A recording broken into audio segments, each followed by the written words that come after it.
Obsesif, ngobrol santai, seru, dan inspiratif.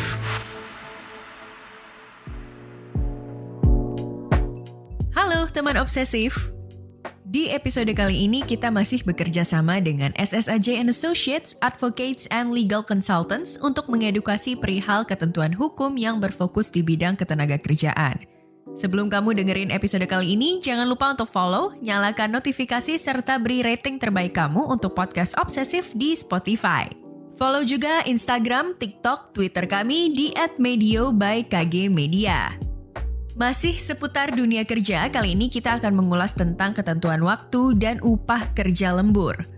Jangan kemana-mana dan simak penjelasannya lebih lanjut berikut ini. Kamu peduli dengan kesehatan mental? Anyaman Jiwa hadir menemani kamu dan ngebahas seputar kesehatan mental dari pekerjaan, percintaan, hingga sosial. Yuk dengerin podcast Anyaman Jiwa persembahan Medio by KG Media di Spotify. Tenang, kamu nggak sendiri kok.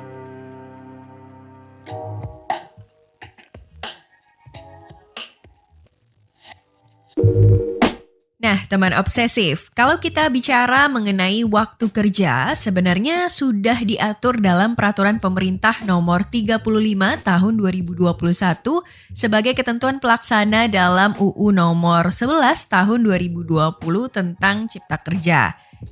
Pengaturan waktu kerja dibuat dengan tujuan untuk melindungi kesehatan dan keselamatan pekerja di tempat kerja. Selain mengatur soal pembatasan waktu kerja normal, nah, peraturan perundang-undangan juga mengatur soal kerja lembur atau waktu kerja yang melebihi waktu kerja normal. Nah, ada beberapa ketentuan nih teman obsesif mengenai waktu kerja lembur yang wajib kamu pahami dulu baik sebagai pekerja maupun pengusaha. Definisi waktu kerja lembur sebagaimana yang tertulis dalam pasal 1 angka 7 Peraturan Pemerintah Nomor 35 Tahun 2021 disebutkan bahwa waktu kerja lembur adalah waktu kerja yang melebihi 7 jam per hari dan 40 jam per minggu jika terdapat 6 hari kerja dalam satu minggu, atau 8 jam sehari dan 40 jam seminggu jika terdapat 5 hari kerja dalam satu minggu. Bisa juga waktu kerja yang dilakukan pada hari istirahat mingguan atau pada hari libur resmi yang ditetapkan pemerintah. Upah lembur menurut pasal 1 angka 8 Peraturan Pemerintah Nomor 35 Tahun 2021 ini adalah upah yang dibayarkan oleh pengusaha kepada pekerja atau buruh yang melaksanakan pekerjaan dalam waktu kerja lembur. Teman obsesif, catat nih ya, ada beberapa ketentuan yang wajib kamu pahami dalam pelaksanaan kerja lembur ini sendiri. Yang pertama, waktu kerja lembur itu hanya dapat dilakukan paling lama 4 jam dalam satu hari dan 18 jam saja dalam satu minggu. Kemudian, berlanjut ke yang kedua. Untuk melaksanakan kerja lembur, harus ada dulu nih perintah dari pengusaha dan persetujuan dari pekerjanya itu secara tertulis dan atau melalui media digital.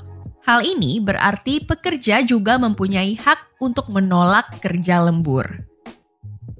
Kemudian yang ketiga, pengusaha yang mempekerjakan pekerja dalam waktu kerja lembur wajib A. Membayar upah kerja lembur, B. Memberikan kesempatan untuk istirahat secukupnya, C. Memberikan makanan dan minuman paling sedikit 1.400 kilokalori apabila kerja lembur dilakukan selama 4 jam atau lebih dan hal ini tidak dapat digantikan dalam bentuk uang.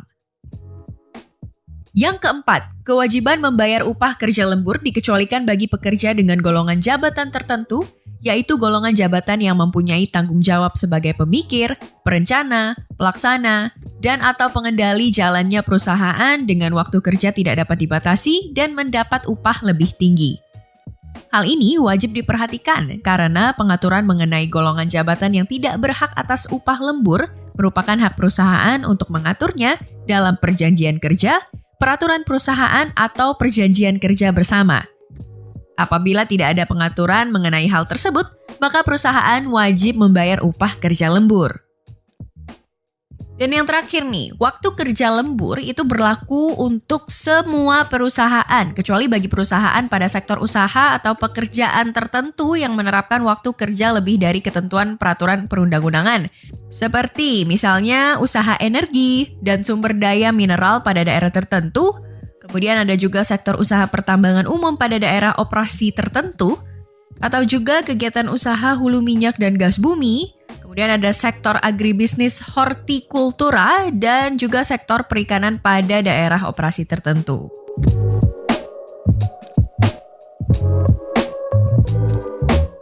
Nah, teman obsesif, apabila terjadi pelanggaran pada ketentuan sebagaimana yang ditetapkan pada aturan yang pertama dan kedua yang tadi kita sebutin, itu akan dikenakan sanksi pidana denda paling sedikit 5 juta rupiah dan paling banyak itu 50 juta rupiah terhadap perusahaan. Dan tindak pidana tersebut merupakan tindak pidana pelanggaran. Apabila terjadi pelanggaran pada ketentuan angka 3 huruf A yang tadi, maka dapat dikenai sanksi pidana kurungan paling singkat 1 bulan dan paling lama 12 bulan dan atau denda paling sedikit 10 juta rupiah dan paling banyak 100 juta rupiah. Dan tindak pidana tersebut merupakan tindak pidana pelanggaran.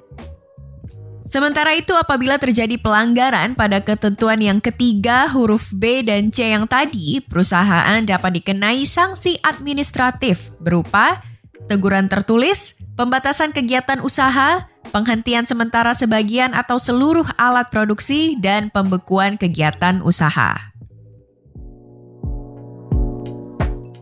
Nah, sampailah kita di penghujung episode kali ini. Gimana nih teman obsesif? Sudah makin paham belum sih soal aturan dan ketentuan yang berlaku dalam kerja lembur?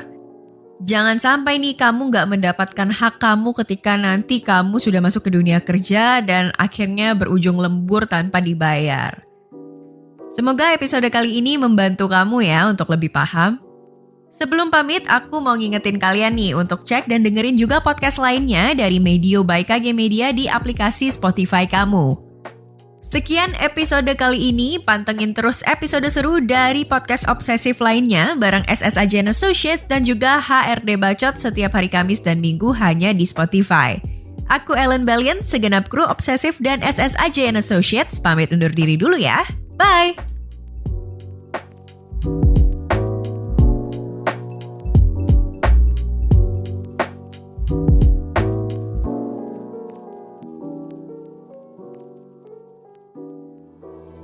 Terima kasih sudah setia mendengarkan Obsesif, ngobrol santai, seru, dan inspiratif.